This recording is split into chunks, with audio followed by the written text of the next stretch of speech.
Cooking with আশা চ্যানেলে তোমাদেরকে স্বাগত।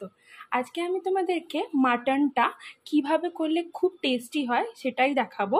এখানে দেখো আমি 500 গ্রাম মাটন নিয়েছি, আর আলু এইরকমভাবে পিস করে কেটে নিয়েছি, আলু দিয়ে করব। আর এখানে দেখো পেঁয়াজ আমি নিয়েছি, কুচিয়ে নিয়েছি, এটা আমি নিয়েছি হচ্ছে 100 গ্রাম। তার মানে 500 গ্রাম মাংসে 100 গ্রাম পেঁয়াজ।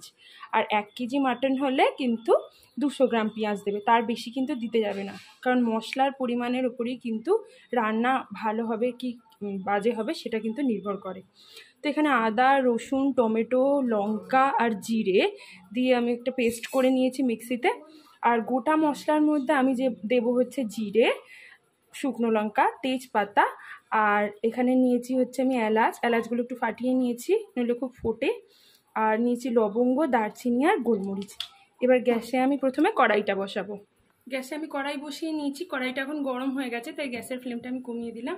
এবার আমি এতে প্রথমে সর্ষের তেল দিয়ে দেবো, আর তার সঙ্গে আমি দেবো হচ্ছে 1 চামচ ঘি। এভাবে ঘি দিয়ে করলে মাটন হোক বা চিকেন খেতে কিন্তু খুব টেস্টি হয়। এবার আমি এতে আলুটা প্রথমে দিয়ে দেবো।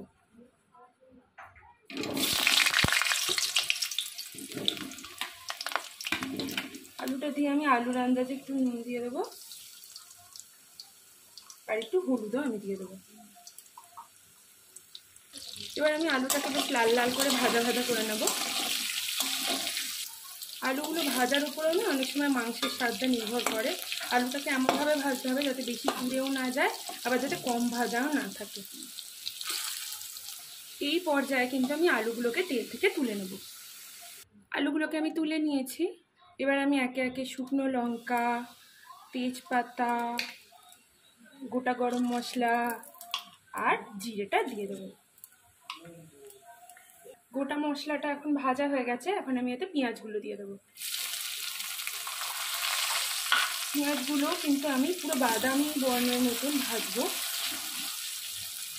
দেখো আমার বাদামি করে পুরো ভাজা হয়ে গেছে। এখন আমি এতে যে মশলাটা পেস্ট করে রেখেছিলাম ওর মধ্যে গ্রেভির আন্দাজে নুন, হলুদ দিয়ে নিয়েছি। এবার এটা আমি দিয়ে দেবো এর মধ্যে, দিয়ে আমি খুব ভালো করে কষাবো। টেস্টটাকে ব্যালেন্স করার জন্য আমি অল্প একটু চিনি এতে দিয়ে দেবো। মশলাটাকে আমি অল্প অল্প করে একটু জল দিয়ে দিয়ে কষাতে থাকবো।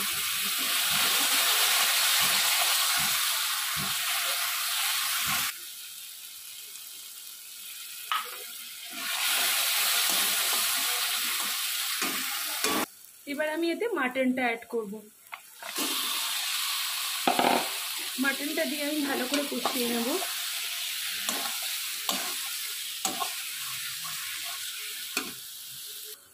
মাংসটাকে মশলার সাথে খুব ভালোভাবে কষানো হয়ে গেছে, এখন আমি এতে জল অ্যাড করব।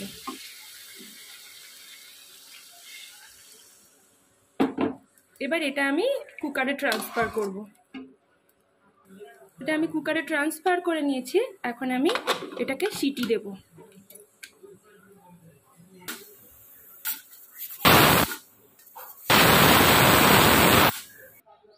মাটনটা সিটি পড়ে গেছে, প্রেশার জমে গেছে, তো আমি প্রেশার কুকারটা খুললাম। মাটনটা এখন সেদ্ধ হয়ে গেছে পুরোপুরি। এটাকে আমি আবার কড়াইয়ে ট্রান্সফার করব, কারণ আমি এতে পরিমাণ মতো ঝোল দেবো, তারপর আলুগুলো মেশাবো, ওই জন্য আমি আবার কড়াইয়ে ট্রান্সফার করব। কড়াই আমি ট্রান্সফার করে নিয়েছি। এখন আলুগুলো যেগুলো আমি ভেজে রেখেছিলাম এগুলো ইন্ডাকশানে আমি সেদ্ধ করে নিয়েছি জল দিয়ে, এটা আমি এর সাথে মিশিয়ে দেবো। ভালো করে মিশিয়ে দিয়ে আমি আবারও একটু জল দিয়ে দেবো এতে। এবার আমি এতে সবশেষে একটু গরম মশলার গুঁড়ো দিয়ে দেবো, আর আমি একটুখানি ঘি দিয়ে দেবো। আর গ্যাসের ফ্লেমটা আমি অফ করে দেবো। ভালো করে নেড়ে মিশিয়ে দিয়ে আমি 1 মিনিটের জন্য এটাকে ঢাকা চাপা দিয়ে দেবো, যাতে গরম মশলা, ঘি এই ফ্লেভারগুলো ঝোলের মধ্যে মেশে। হয়ে গেল আমার মাটনের ঝোলটা। এটা এখন সার্ভ করবার জন্য রেডি। ঠিক এই প্রসেসে করলেই কিন্তু খুব অপূর্ব খেতে হয় মাংসের ঝোলটা। তোমরা অবশ্যই কিন্তু এইভাবে ট্রাই করো, আর কেমন হয় আমাকে জানিও। আর আমার চ্যানেলটাকে সাবস্ক্রাইব করো, লাইক, কমেন্ট, শেয়ার করো, আর বেল আইকনটাও কিন্তু প্রেস করতে ভুলো না আমার নিত্য নতুন রেসিপির আপডেট পাওয়ার জন্য। ধন্যবাদ।